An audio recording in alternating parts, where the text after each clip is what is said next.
Hello everyone and welcome back to another Motivational Monday. I am David Lewis.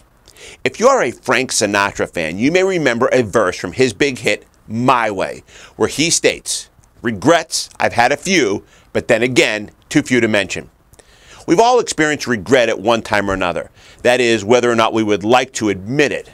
But it's dwelling on regrets that can really bind someone to underachievement and eventually even to outright failure. Remembering our mistakes has value for helping us avoid them in the future.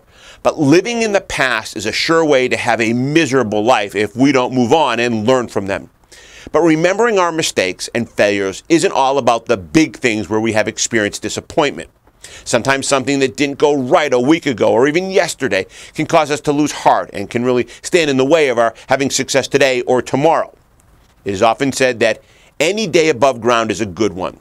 With that in mind, if you're still above ground today, you still have a chance to be what you might have been if you're willing to step up, admit your shortcomings, and keep moving forward through whatever you think is blocking your path to the success you want to achieve.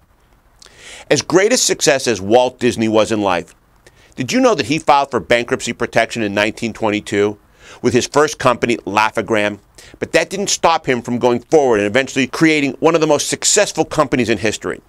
Maybe like Frank Sinatra, you've had a few regrets. You can dwell on them or be like Walt Disney and choose to learn from them to help you do better the next time around. What is standing in your way today? Don't let it steal your dreams for tomorrow. It is never too late to be whatever you might have been. Try DLA Online and DLA Live to discover why the top automotive professionals already have.